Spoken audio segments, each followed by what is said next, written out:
Welcome to Sapporo for the 2024 IFAR conference. This is the 8th annual conference of the International Forum for the Aftercare of Racehorses and the first to be held here in Japan. I am Michael Owen and I am speaking to you from my home in Cheshire, England. I'm sorry that I cannot be there in person, but I am looking forward to talking about the importance of thoroughbred aftercare from the perspective of a retired professional athlete and as an owner, breeder myself. I think everybody knows my previous life was in professional football, but really early on in my life, I knew that racing was for me and racing was going to be the sport I was going to grow up enjoying and hopefully taking part in. I was always into racing when I was younger. My dad used to have his little bet. If I scored on a Saturday, then he'd let me pick one. And then by the time I was 18 and I was fortunate enough to be able to afford a horse, a friend of mine, David Platt, who was an ex-footballer himself, he introduced me to his trainer, who happened to be John Gosden. At 23 years of age, I bought a farm, which was an arable farm at the time.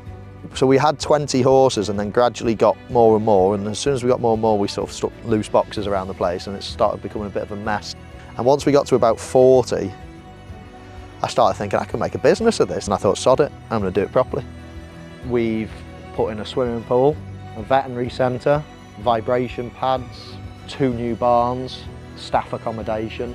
I had no idea that it was going to be so successful, no idea that we were, to this day, going to train 135 horses. For the last 2.5 years, Hugo Palmer has taken over the reins. Hugo's a multiple classic winning trainer, so we're very privileged really to get someone of his ilk up to Manor House Stables. Lots of people always say, how many have you got? I've got about 8 of those horses, owned by myself. Of course, I'm always going to support my own business, but the focal part of it is getting new owners into the yard, trying to grow it and trying to compete with the best around the world. My role in Manor House Stables has always been the same in so much as I've always been the owner of the property, owner of the business. I salary the trainer, I salary all our staff. So right now, you know, I employ 45 members of staff. 135 horses are in our care, and that's a huge responsibility. Not just, you know, before they race or during their racing, but after their racing as well. And we do as many things as we can to be a positive influence to both people and horses in the industry, and that's an important role. We take great pleasure and pride at Manor House of really making sure that our horses, once they've finished racing, you know, the aftercare is absolutely spot on. We have a vetted list, let's say, of people that we would go to after a horse has finished his career.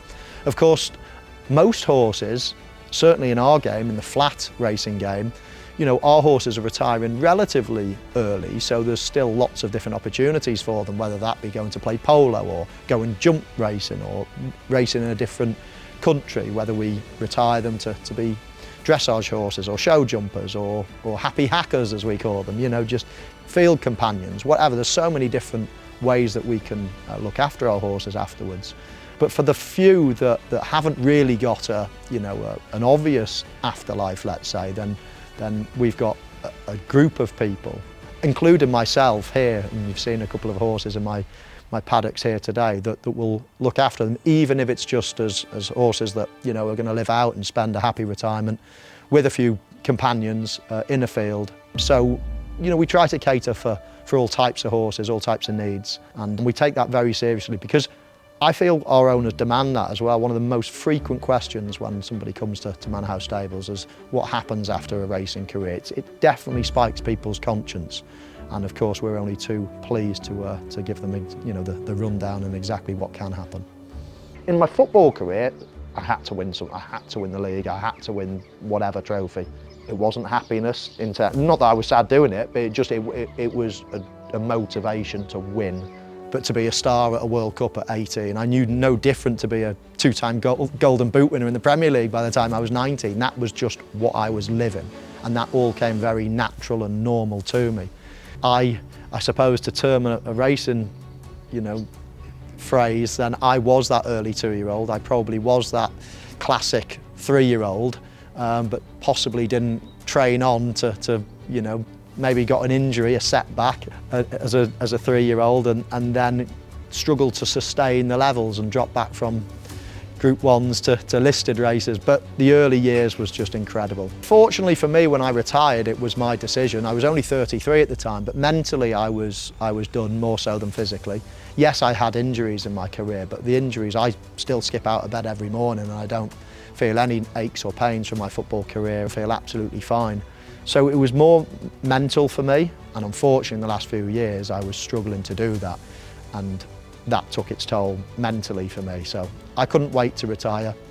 I obviously had put things in place for retirement as well, i.e. Manor House Stables. I also do a lot of television work on the football, so I'd already planned out my retirement, and it almost felt like it was quite a seamless transition into a new life. I think most people struggle with retirement. I know a lot of my ex-teammates have struggled with it. People often think, oh, I'll go into management, I'll go into TV.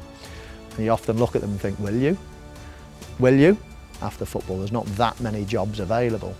So it is difficult. I've had lots of people turn up at Manor House Stables, lots of my colleagues, former colleagues saying, I wish I had, really committed to doing something like you've done in their chosen hobby or sport or business. So yeah, it's quite precarious. So yeah, it is a difficult position, and of course any athlete has got to at some point retire, and normally it's at an early stage.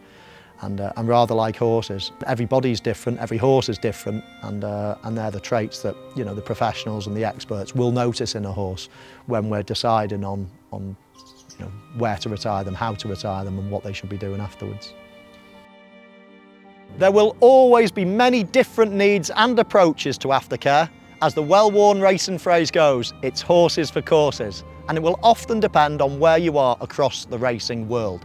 But the important thing is that wherever you are, aftercare is recognised as a shared responsibility that owners, breeders, participants and the authorities take seriously and do what's best for these fellas.